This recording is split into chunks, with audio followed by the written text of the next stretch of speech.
You're right. Okay, so thank you all for being here, and thank you also to all of the speakers that have already presented and the work you're doing in this space to ensure the ethical development and deployment of artificial intelligence and cybersecurity. So with that, I'll introduce myself and share a little bit about my story and what I hope to accomplish being a part of AIWS and the launch of the Common Good Digital Framework. So my background is in computer engineering and international security studies. I sought my degree in computer engineering because I really believe that cybersecurity is national security and consequently international security, and coupling that degree with the political science gives me a greater insight and understanding of the convergence of threats by emerging technology. In 2017, after working on an autonomous weapon, a text-run weapons and sensor system, I then pursued research into cybersecurity and AI in weapons at the United Nations office in Geneva, where I met and discussed with ambassadors, NGO leaders, security experts, and advocates on these topics. And then when I returned to Boston, I conducted research right here at the Belfer Center on cybersecurity, specifically on the Information Sharing Project. But then I returned to Geneva for the AI for Good conference. I don't know if anyone else is aware of that. It's about advancing AI to pursue the Sustainable Development Goals by the UN. They hold an annual conference in Geneva. And this is really where my inspiration and motivation to be an ethical AI and cybersecurity advocate stems from. It was at this conference that I explored what AI and good data processing can do in healthcare and migration and refugee scenarios, and in preventing and responding to violence. And, oh, sorry, can you? Yeah. Thank you. Two slides. There we go. One more slide. Thanks. So what AI can do in these sectors like healthcare, refugee scenarios, and in preventing and responding to violence and natural disasters, and connecting the world while at the same time really recognizing the threat it poses, like we've discussed today, to society in terms of exploiting individuals' right to privacy, exacerbating existing bias, infiltrating our critical infrastructure as we individually in our governments have become more and more dependent on the cloud, internet-connected networks, and eroding IHL and IHRL when our weapon systems act without oversight or accountability, human oversight or accountability. So this is when I decided to take a deep technical dive into how these systems work, studying machine learning, and I also pursued research at Northeastern's Global Resilience Institute on the critical infrastructure network problem. Through this work and these experiences and my own experience of being hacked and my sensitive personal and financial data being leaked, I found my passion for privacy, computer networks, and ethical artificial intelligence, and now I work as a developer at Dataductus, which is a software and consulting firm in the network and cloud space. We work with major service providers to help them to automate and migrate to the cloud. But here I launched the Diversity and Inclusion campaign to both educate and create a platform for engineers to share about mindful developing, making sure our work is not only accessible for all, but also we're dealing with people's data as we're providing services to telecommunication businesses, and thus security has to come first. And that's another pillar of that campaign, that we're ensuring that what we develop and who we develop for does not have unforeseen consequences for the secure passage of information. So all of that has brought me to the Boston Global Forum, and specifically the AIWS Innovation Network, and I'm incredibly humbled and grateful for the opportunity to present to you today about an initiative I'm launching with the BGF and AIWS. So thank you to Tuan and Governor Dukakis for your support in this endeavor. And we can move along to the next slide. So as an engineer, I see firsthand how computing power and advancements in machine learning has great benefits for society, and I'm by no means against the development of such technology, but also, as we've talked about today, we can identify the existing and emerging threat it poses if left unregulated, and if there's not mindful development. So specifically, I'm concerned with the following. They're all interconnected and interwoven. But I kind of broke it down like this. And so we have the advancement and integration of AI into our systems, and particularly when they're integrated into our governance systems, they pose a significant threat to exacerbating existing bias and violating our human rights. Like we also talked about today, we've seen how AI algorithms when they're used to determine prison sentences, there's a disproportionate incarceration rate for blacks than whites, for example. And then the expanding critical infrastructure and the number of devices connected to the internet expands the threat landscape, making our states more vulnerable to attacks. The private and the public sectors are rapidly adapting to the cloud and cloud computing environment for information storage. The internet is being used to manage electric power generation and water levels through SCADA, and the distribution for networks, food, water, energy, transportation, healthcare, and financial services also depend heavily on the internet and information technology. Cisco estimates that there will be more than 50 billion connected devices by the year 2020. And like was said, smart refrigerators are now the back door into the energy grid. And there was a botnet, for example, in 2016 that reached more than 160 countries and nearly took down the internet in the eastern part of the US. And that was amassed by exploiting vulnerabilities in closed-circuit television cameras and routers that were connected to the internet. So we can see as the more devices there are, that threat landscape increases. And then greatly linked to this is the ever-increasing amount of personal data that we're giving up to private corporations without knowing how this data is being shared or protected, as well as the increasing ways that governments are surveilling us. And then lastly, of course, as touched upon today, the weapon systems and the integration of AI into there are, of course, of great concern, and that technology that's being implemented. Next slide, please. So these are like current existing problems. We saw the Ukraine power grid went down twice in 2015 and 2016. That was a cyber attack. We talked a lot about the facial recognition use in China. They have over estimated 200 million surveillance cameras.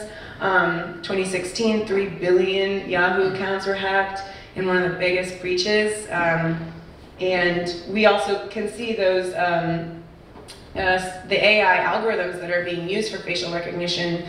For example, a study coming out of MIT really showed the disproportional error rates for people with darker skin tones. And if we're now implementing those into law enforcement, you can see how the existing bias can be exacerbated.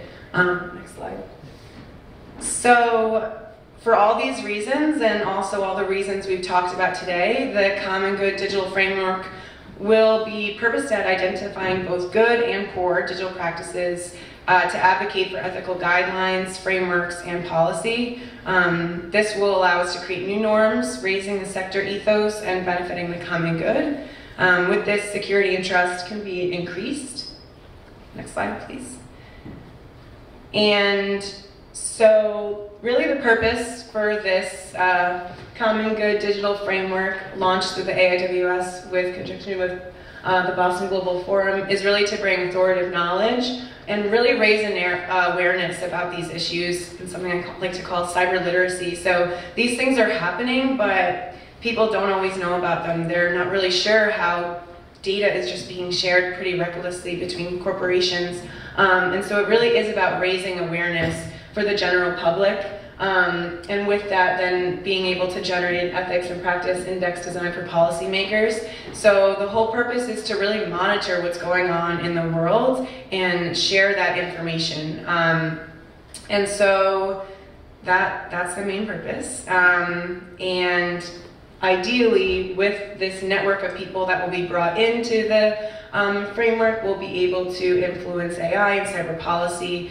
But again, it's really about raising awareness to these key issues to the general public. So the monitoring method, as proposed, is really about following the news, open source resources, taking part in great conversations like today, and just using the minds of everybody to get more information and find out what's going on, as well as, of course, interviewing public and private sector leaders in these fields. Next. So the response method, so in response to identified violations, so when we see that a corporation is being reckless with data, or we see that a government is, surveilling their people unfairly, or integrating an AI algorithm that has been shown to disproportionately attack one subset of people, when there's a lack of regulatory frameworks and there's no commonly agreed norms, when we identify that sort of thing, the CGDF will generate a course of action and policy recommendation by first reaching out to the relevant stakeholders. So that's the violator, but also the experts that we seek to bring into the network.